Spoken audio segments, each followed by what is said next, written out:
moom dafa la jàng ba xam na quoi. Non, on s'est fréquenté, on a partagé la même chambre, on a fait des avions ensemble, on a fait des pays ensemble, on a partagé la scène, on discute beaucoup de la vie, sama jantal gaayen la tudde na ma sax doom. sa jantal gaayen la moo taxoon ma bëggoon na laaj ñetti tur yi. Njagas wax nga ko Njagas. Njagas wala Njaxas. Njagas Digi ak Pakoti. waaw Njagas c'est Njagas d'abord. Je veux peut-être commencer par Njagas parce que j'ai eu une rencontre assez particulière avec Njagas. dañ nekk université ñun di jàng ñoom en 98 Mr Ken di leen produire ci compilation Dekkil Rap seen groupe. J'entendais parler de lui. Il avait une tignasse, il n'avait pas de rasta. Oui. Et de ma chambre bi ma nekkoon, moi j'étais hébergé par mon cousin Seydou Aw à la 174 pavillon G.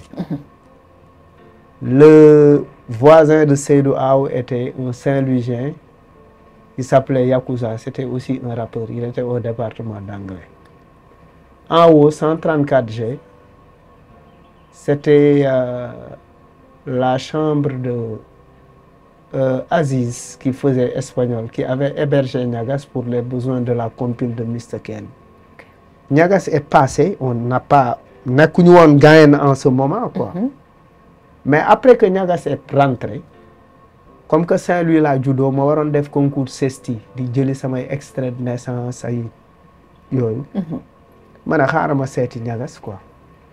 Je suis allé le chercher chez lui nekku fa bi ma dugg see yaayam foog ni man la moom aussi un jour à la maison. c'est vrai que da ngeen ndiroo. un jour à la maison. mu nekk kër ga sama yaay foog ni man la donc et puis il sait qu'il me ressemble et je sais que je lui ressemble quoi. si affaire yu bëri ci tempérament gaaw a mer ci ay affaire beaucoup de choses et que Njagas est quelqu'un qui discute de choses très terre à terre mais qui sont très profondes. Il est terre à terre et c'est un très grand philosophe.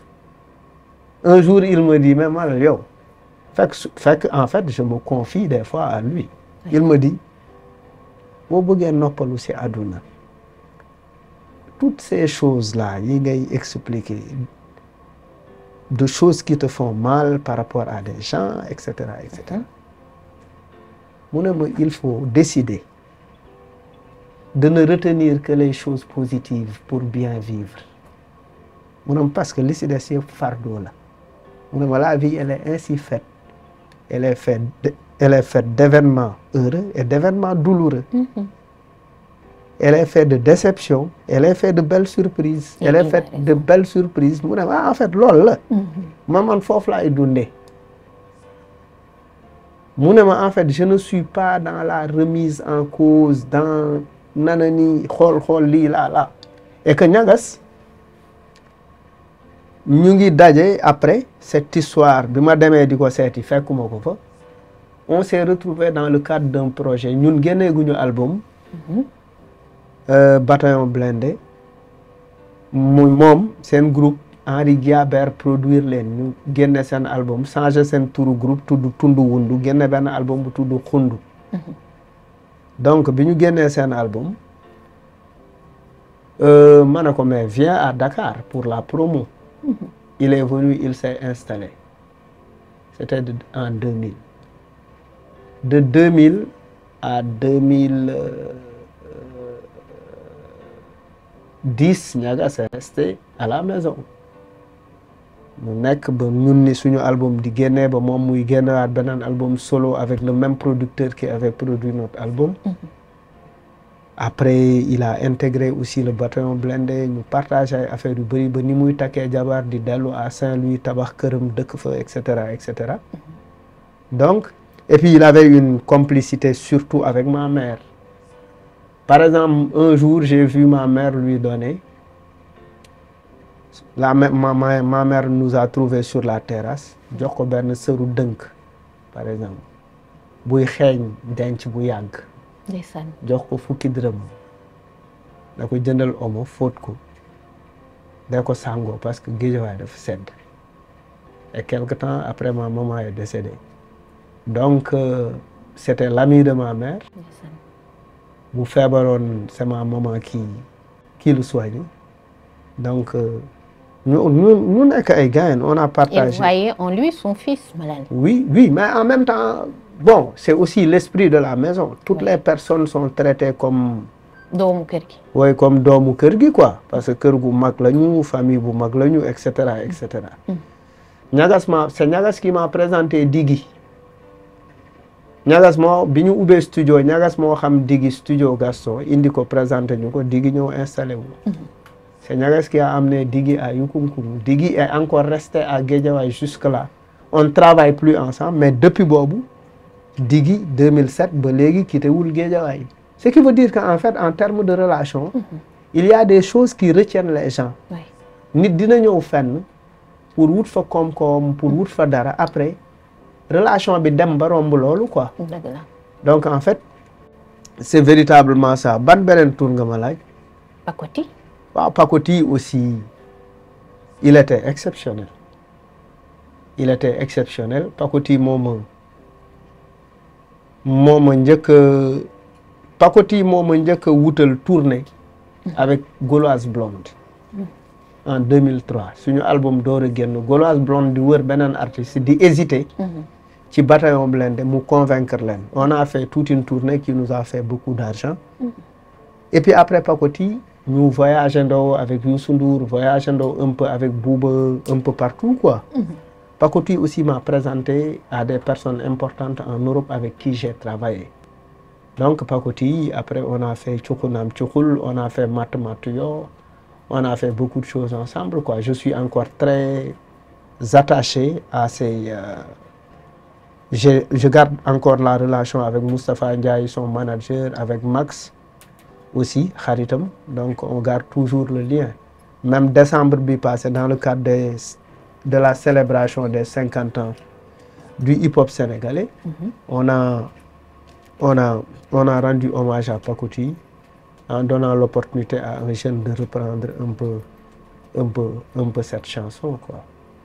Mais mon entourage c'est pas tout ça, c'est aussi Kwame Nkrumah avec qui j'ai rappé dans African Black Roots après biir Bataillon Blindé ñu génnandoo album Dëggantaan. C'est aussi Faxman mon petit frère ñu bokk benn papa moom baat bu diis bi ci Fou Malade c'est lui qui le fait, c'est lui qui fait le refrain.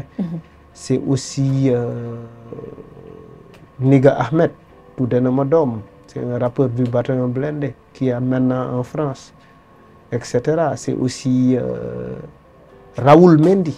Raoul c'est vraiment un ami à moi. Raoul suma jantal gain la j'ai tout ça.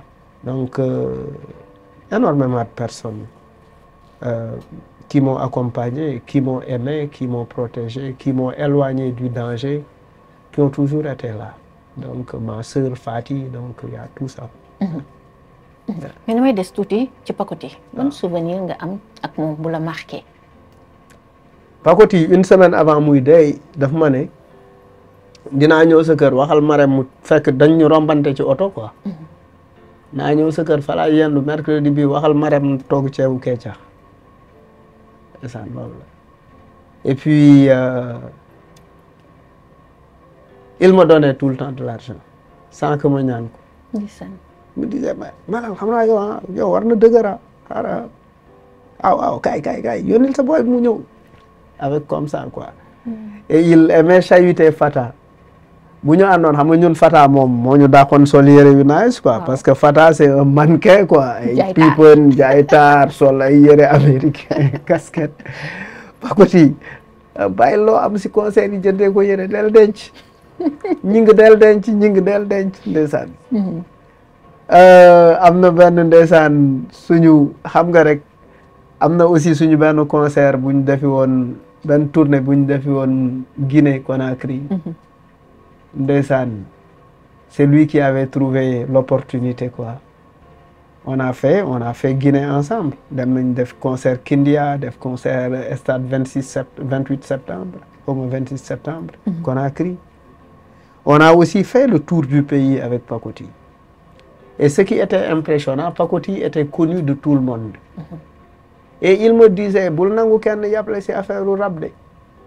Mu ne ma gis nga am na fan yi benn boy dama doon rab si benn école nii xale bi di ma tooñ. Ma woo ko ba mu ñëw ma ne ko gis nga. Ma ne ko sa papa lan lay liggéey. Mu ne ma sam papa enseignant la. Ma ne ko sam benn concert de mooy sa salaire u papa ñetti weer. Bul ma yeb. Donc rappeur kenn waru ko ñàkkal fayda quoi. Et puis quelqu'un qui connaissait le Coran. Xamoon na alxuraan Pacotille. Xamoon na alxuraan de. Et puis il est toujours resté avec ses mêmes amis. Il a gardé le lien avec ses mêmes amis. Il ne s'est jamais séparé de ses... C'est pourquoi Pacotille était authentique. C'était un homme authentique. Il était comme son nom. Il n'attachait pas de valeur à un certain nombre de choses. Ndeysaan yal na ko yàlla yërëm.